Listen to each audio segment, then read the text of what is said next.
Hey, what's up, everyone, and welcome to that Atlas Minute. I'm here with the boss man himself. The boss? What? Mr. Charles Co-worker. Vamadeva. He's a boss. He can say co-worker.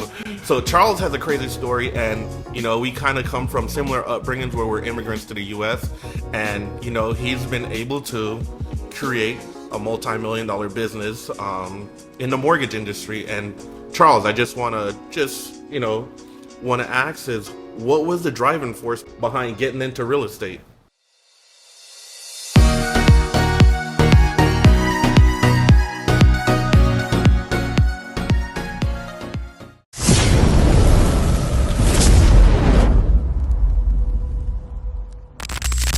Good question. What's up, guys? How you doing? Charles Vamadeva. I was raised in England, which is a long way from here. I came out here in the 80s, and I'll tell you, the way it started was, and by the way, my background, growing up as a teenager and whatnot, I always felt very ordinary. nothing special, nothing, just very ordinary. And when I got into the mortgage business, I found that I was really good at problem solving. Nice. Problem solving. I'm like, wait a second, I really got a knack for this. And I discovered this. I didn't go in knowing I'm a problem solver, but I discovered that I was really good at problem solving, analyzing a situation where other people had said no and you can't make it work. And I'm finding all these different ways to make it work. And that paved the way for some success. Because, a lot of times people just give up at the first sign of no. First sign of no, exactly. And especially in this industry, right? Yes. We do run into difficult situations where sometimes the borrower doesn't have the best credit, or they're not in the best situation, doesn't have the money, but there's always, where there's a will, there's a way, right? Correct. That's what I think. It might not work today, but it might work tomorrow, it might work next week or next year, but we can't give up on the client. So that's pretty cool. So problem solving, and which this is a problem solving industry, kind of led you to the mortgage industry. So as far as the mortgage industry, where did you start at? It's been a long time.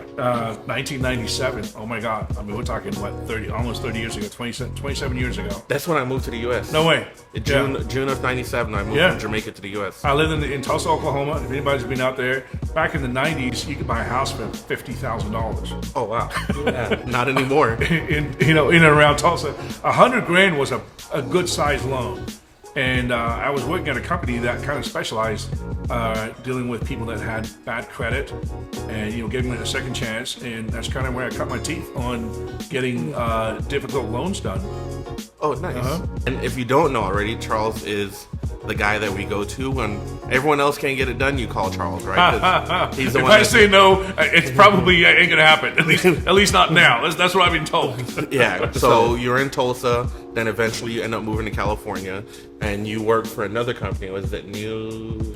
Yeah, so in between Tulsa was Tucson, Arizona. I did run a branch of another company out there for about 5 years. 3, 4, 5 years, and we did fairly well. Again, tough market, very service-oriented market, and then came out here to California in 2004. Nice. So 2004, you came over, and now you stay in the mortgage industry.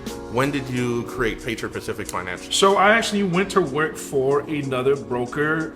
We're a broker company, right? So we have the ability to lend our own money, but we also have the ability to kind of identify sources of funding and place the loan where it fits the borrower best. And I worked for a brokerage for, let's say 5 years. And towards the end of that, I was like, wait a second, we're doing all this work. And wait a second, I could do this. Oh. I could do it. And it was a tough decision to make because I really liked the gentleman I worked with. He was a good guy, man of integrity. And so it was difficult to part ways, but it was the right thing to do.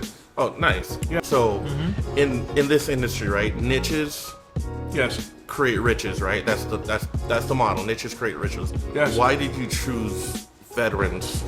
I'll be honest with you, I kind of stumbled upon it. I did a loan for an Army veteran in 2010 that I will never forget. He was a truck driver. He already got out as a vet.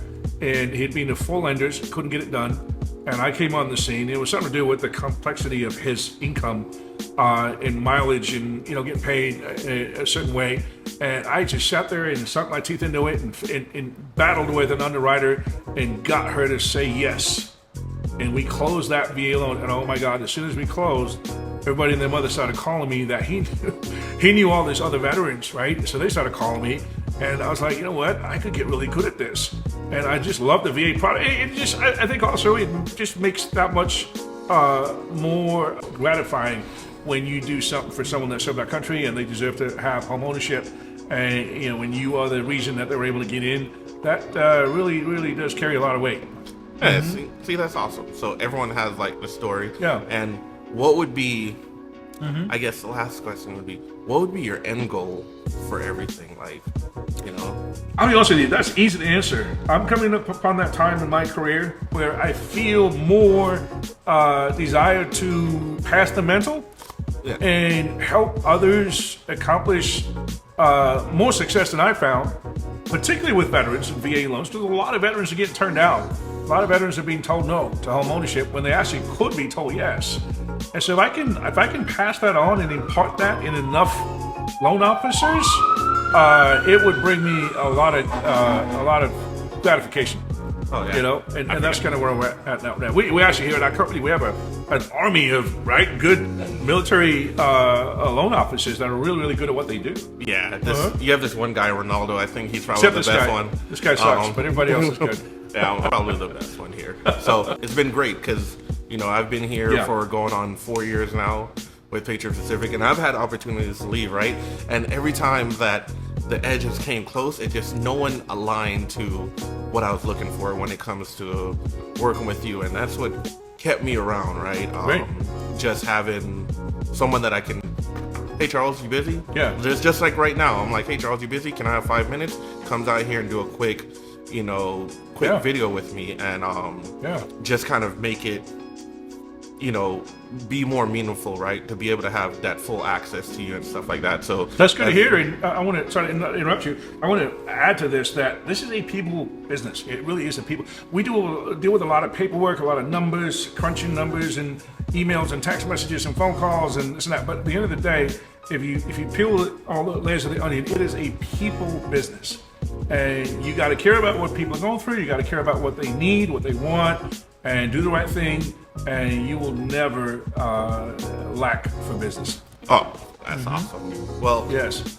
Charles, I appreciate you taking a couple minutes to come and talk to me. You got it.